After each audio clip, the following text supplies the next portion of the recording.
However, Mortarion and the 7th Plague Company of the Death Guard then appeared. The orc corpses began to explode. Each greenskin burst apart in a spray of foul fluids, and dozens of nurglings emerged from their remains to follow their master. Sanctia succumbed to the Green Death within 20 solar hours after Mortarion's arrival, and the plague swept across the ecclesiarchy-controlled star system.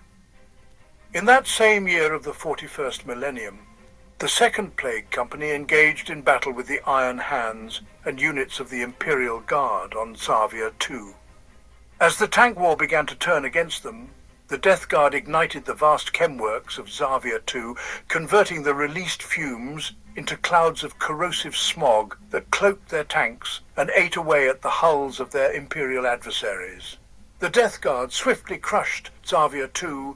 The 5th Plague Company attacked the Forge world of Takbandra, but Imperial forces managed to mount a formidable resistance. Only a single Death Guard sorcerer reached the surface of the Forge world, disappearing into the dreary surf warrens of the Underfactorums. By summoning demons through ritual sacrifice and desecration, the sorcerer conjured a vile new army. The burgeoning corruption attracted even more of their kin through the veil, their numbers multiplying exponentially. Although the initial Death Guard onslaught merely nicked the surface of this Imperial world, the pervasive doom that spread from it eventually led to Takbandra's demise. The joint operations of Lord Festadius from the Death Guard and the Chaos Forces under the supreme command of War Master Davroth from the Word Bearers were dubbed the Scouring of McKenna VII of the 41st millennium. These warriors had formed an alliance during the times of the Horus Heresy. Remembering the ancient comradeship, Lord Festadius offered support in exchange for rulership of McKenna VII. In the end, the world was conquered. In the year 777 of the 41st millennium, Blightmaster Usax invaded Jericho Reach during the ongoing Imperial Aculus Crusade. Traveling from one war zone to the next, Usax gathers a grim and unspeakable harvest from the dead and dying. Concocting his latest plague from these deceased corpses, Usax then releases it upon the next battlefield he attends. The remaining years of the 41st millennium are recorded in the chronicles under the name Time of Infection. From the years 813 to 830 of the 41st millennium, the Imperial war machine targeted the war world of Vrax. They aimed to reclaim the planet led by apostate Cardinal Zaphon. However, several battle squads of the Death Guard were based there, such as the Apostles of Contagion, Lords of Decay, the Purge, and the Tainted. Descending into the midst of the hideous trench warfare, the Death Guard unleash virulent bioweapons upon the Imperial forces, and begin a chain of events that result in a full-blown demonic invasion. The world was then declared a dead world by the Imperium, and a ban was placed on visiting it. In the year 901 of the 41st millennium, the Grey Knights attacked the Death Guard on the planet of Cornovin. They had long harbored a plan to banish Mortarion forever. The demon Primarch's might is too great, however. After Mortarion fells Supreme Grand Master Geronitan in battle, the newly appointed Supreme Grand Master Kaldor Drago is forced to work a desperate banishment ritual that hurls Mortarion's spirit into the warp for many standard years. It is a Pyrrhic victory at best, a respite that Mortarion uses to gather fresh forces and plot his next and greatest invasion of real space. In the same millennium, Typhus infests... I hit him with a set of magic missiles dealing 11 damage. I'll go into a rage, swing on him with a 24 and do 16 damage. I'm a Soul Knight rogue, right? What are the chances I can make a history check to know what the voice of this dragon's mother sounds like? Impossibly high. And by any chance, do you think this dragon has a cold heart that can be warmed? Rogue, are you trying to ratatouille this dragon to see that it's lost its innocence through time and decide not to attack you? No. Maybe. I'm gonna hold my action for a second. That's not how that works.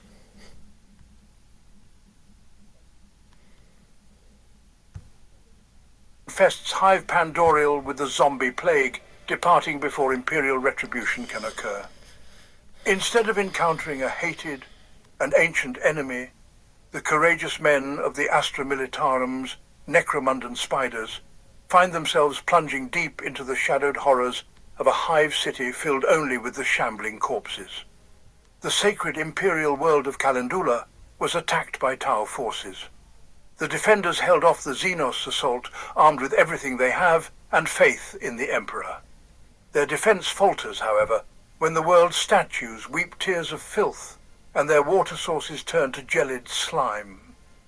As battle rages and the body count spirals, warp rifts yawn in Calendula's depths, and the warriors of the Fourth Plague Company march out.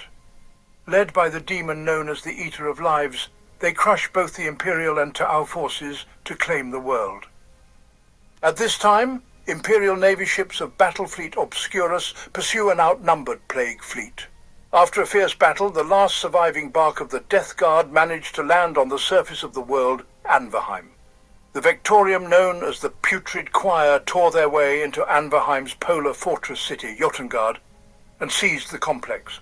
Expecting a swift victory, wave after wave of Imperial forces descended upon the complex. Each was broken in turn upon the tenacious Death Guard defenses. A prolonged siege developed amidst bitter snowstorms. Talk about something? Yeah, sure, dude. I'm actually in the middle of session prepping right now. What's up? Yeah. I just want to say that I think I've noticed that my character's backstory hasn't come up once this entire campaign. Yeah? Yeah, I just feel like everyone has these connections to villains and these reveals, and mine's just never really going to come up. Well, let's take a look at Pep's backstory right now, right?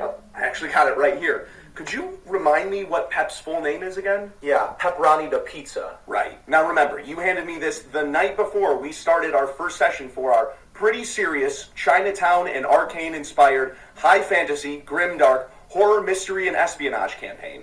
Now, you wrote, Pep used to work for his papa at a pizzeria in Brooklyn when a portal opened up behind him and he got sucked into this land. Yeah, he was. That's it for backstory. It says here, short-term goal, need a long-term one. I just wanted all the options available to me. Long-term goal, stop being stressed about arbitrary goals. Yeah, it's been my mission since I was a child. Okay, well, you needed one since the start of the campaign 6 months ago. That's why it's long-term. Doesn't make sense. Bonds, boys back home. For real. It's bonds for this place. Oh, then leave it open. I can't do anything with this. Your character doesn't match the tone of the setting, and you... Tainted by Nurglite plague spores, and as the fighting stretched into solar weeks, then months, the putrid choirs in Tropic Dirge echoed endlessly across Jotengard from the fortress Vox emitters. After 3 standard years, the remaining forces retreated, leaving the world to the Plague Marines. In another part of the galaxy, on the little-known world of Paradax, a hauling barge delivering heavy ores to the forge world of Paradax opens its ramp only to disgorge Plague Marines and fouetted bloat drones.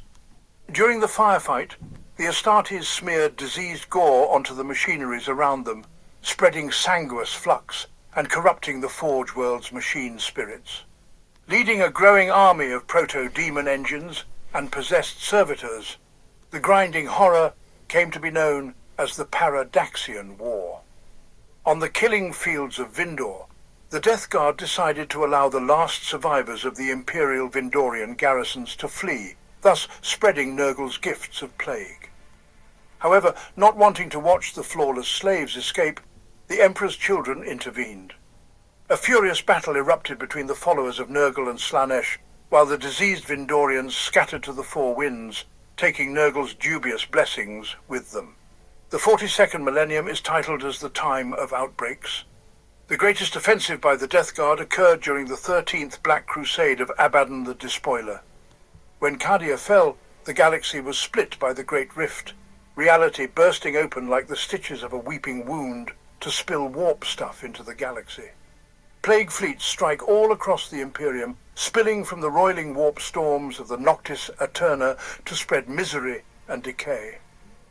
As the blackness settled across great swathes of the Imperium, chaos cult activity and recidivist uprisings led to the demonic infestation of several prosperous star systems to the galactic north of Ultramar. Under the influence of Mortarion, these worlds fell entirely into Nurgle's grasp and became the Scourge Stars, a feculent fortress for the servants of the Plague Father within real space. It is from these suppurating staging posts that Mortarion would launch his campaigns into Ultramar in what would become known as the Plague Wars. During the siege of Godorian, a world unlucky enough to find itself within light years of the scourged stars, squadrons of plague-burst crawlers lobbed their shells. The disease munitions slammed down on manufacturum stack vents and spilled their filth into the Godorian labour furnaces to create giant toxic plague sensors. The resultant smog clouds drive the Imperial defenders into the open, easy prey for the guns of the Death Guard. Suddenly, a multitude of worlds to the galactic west of the scourged stars came under the invasion of orcs. Mortarion mobilized forces to eradicate the Xenos threat. During the campaign's pivotal battle, the orc warlord Badsmack led a rapid assault against the outnumbered renegades. Lord of the Death Guard, Fulgus, ordered an immediate counterattack at the very heart of the orc assault, directing plague-burst crawler fire upon their own position. This maneuver drew the orcs into an explosive meat grinder, annihilating wave after wave. Finally, Badsmack and his surviving boys fled in abject terror, only to be overtaken by the bolters of the